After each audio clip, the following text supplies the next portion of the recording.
Welcome to Zaroor lifestyle. Welcome to another vlog. अस्सलाम वालेकुम जी। मैं बिल्कुल ठीक ठाक खैरियत से, उम्मीद है कि आप सभी बिल्कुल ठीक ठाक खैरियत से होंगे। चलिए जी शुरू करते हैं अपना आज का व्लॉग। तो व्लॉग स्टार्ट करने से पहले आप सबको ईद मुबारक मेरी तरफ से। होप कि आप सबकी ईद बहुत ही ज़्यादा अच्छी और मज़े में गुजर गई होगी। मेरी भी माशाल्लाह से अच्छी से गुजर गई। बस तबीयत थोड़ी डाउन हो गई थी गर्मी की वजह से। फीवर था, फ्लू था, गला ख़राब था। और अभी आपको आवाज़ से तो अंदाज़ा लग रहा होगा कि कितना अभी भी गला ख़राब है।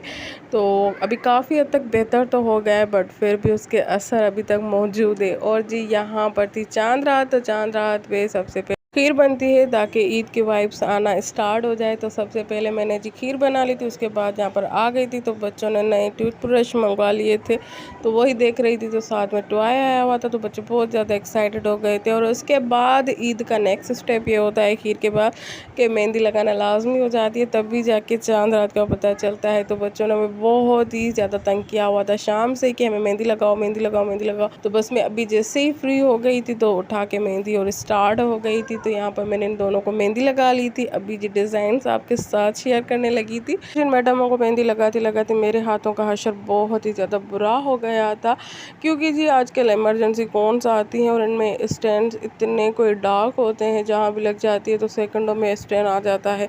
तो लगता है कि उतरेगी ही नहीं, पता नहीं कितने दिनों तक, बट सुबह तक सब कुछ सेट हो जाता है, बिल्कुल डिम हो जाते हैं ये सारे स्टैंड वगैरह।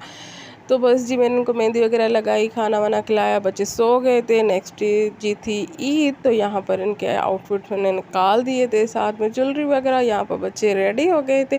तो ये थी इनके कंप्लीट लुक। माशाल्लाह माशाल्लाह बहुत ही दोनों प्यारी लग रही थी। और यहाँ पर फ़ोटोज़ वगैरह बनवा रही थी, इंजॉय कर रही थी। सबसे पहले बस मैं यही करती हूँ, खुद रेडी करती हूँ, उनके फ़ोटोज़ लेती हूँ, उनकी वीडियोज़ वगैरह बना लेती हूँ। उसके बाद मैं किचन में आ जाती हूँ। तो मैंने सालन तो ऑलरेडी रेडी करके रख दिया था बिरयानी का। तो यहाँ पर जस्ट मेरे राइस बॉयल होने लगे थे। तो जैसे राइस बॉयल हो जाएंगे तो बस मैं इनकी लेयरिंग लगा के और दम लगा दूंगी और मेरी बिरयानी हो जाएगी रेडी। तो बस मुझे स्टार्ट से ये से आदत है, कर लेती हूँ, रात में ही बना लेती हूँ सालन वगैरह। तो हाफ काम तो मेरा उसी टाइम ही हो जाता है, बस सुबह में थोड़ा बहुत ही करना होता है। ऐसे में ईद भी अच्छे से इंजॉय कर सकती हूँ और बच्चों को भी टाइम दे सकती हूँ। कोई आ जाता है तो उनके साथ बैठना होता है, वैसे नहीं तो बंदा किचन में ही खड़ा रहता है। तो मैं इससे थोड़ा बहुत मैनेज कर लेती हूँ कि रात को ही थोड़ा बहुत काम कर लेती हूँ और थोड़े ही रह जाते हैं तो वो मैं सुबह में ही जल्दी जल्दी से कर लेती हूँ। तो यहाँ पर जी देखिए मेरी बिरयानी भी माशाल्लाह से रेडी हो गई थी, बहुत ही अच्छी बनी थी। तो यहाँ पर इनको दम वगैरह मैं चेक कर रही थी, हो गया था।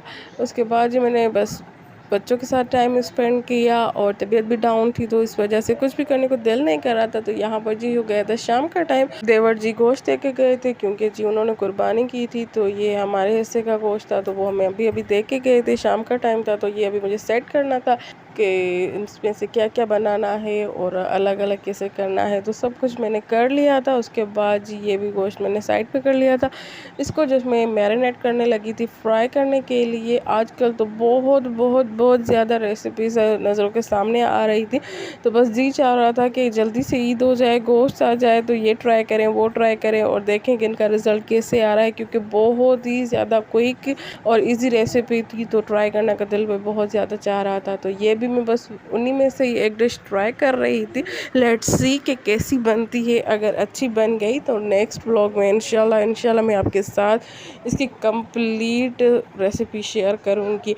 अभी ये मेरा भी फर्स्ट टाइम था तो इस वजह से कंप्लीट डिटेल आपको नहीं दे रही, बस ऊपर ऊपर से ही आप देखते जाएं कि मैं इसमें कौन कौन से स्पाइसेस डालती जा रही हूँ। थे तो सारे बेसिक से स्पाइसेस और सभी में सेम ही डालते हैं, चिकन हो चाहे गोश्त हो चाहे मटन हो चाहे बीफ हो, सभी में सेम ही डालते हैं। बस थोड़ा इधर उधर करने से रेसिपी चेंज हो जाती है, टेस्ट डिफरेंट आने लगता है तो अच्छा लगता है। तो यहाँ पर जी मैंने भी सब कुछ इसमें ऐड कर लिया था। इसमें भी एक दो चीज़ें बस एडिशनल थी।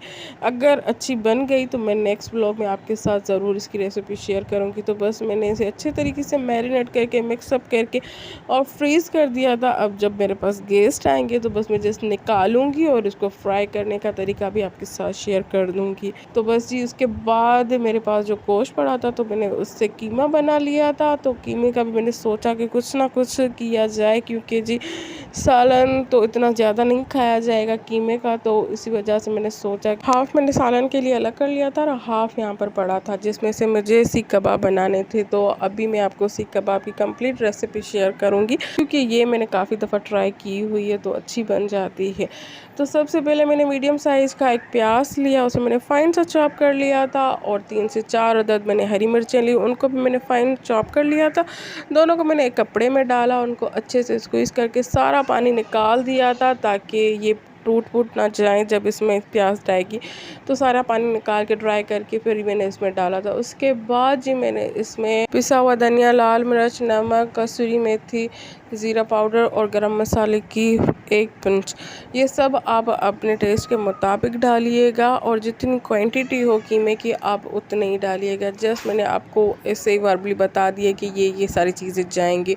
लास्ट में जी बाइंडिंग के लिए आप इसमें बेसन लास्ट में डालें, ताकि अच्छे से ये बाइंड हो जाए, और जब हम फ्राई करने लगें तो ये टूटे बिल्कुल भी ना। एक तो ये टिप हो गई कि आपने प्याज में से पानी बिल्कुल ही निकाल के ड्राई करके फिर डालना है, और नेक्स्ट लास्ट में आप इसमें बेसन ऐड करेंगे तो आपके सीख कबाब कभी भी नहीं टूटेंगे, बहुत ही ज़्यादा अच्छे और क्रिस्पी से बन जाएंगे।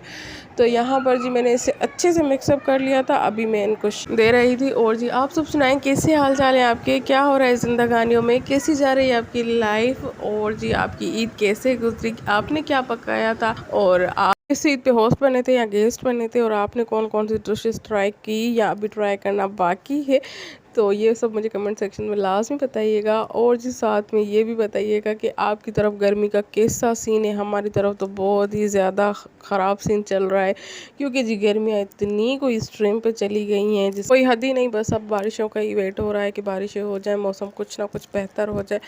वैसे देखा जाए तो बारिशों से अपना ही एक डर होता है, क्योंकि जब बारिशें स्टार्ट हो जाती हैं एक दफ़ा तो ख़त्म होने का नाम ही नहीं लेती, और गरीबों का इतना कोई नुकसान हो जाता है ना, इस बारिश से भी अभी डर ही लगता है। तो बस यही दुआ है कि अल्लाह पाक हम सब पे अपनी रहमत बरसाए, बारिश बरसाए और मौसम बिल्कुल ही अच्छा हो जाए।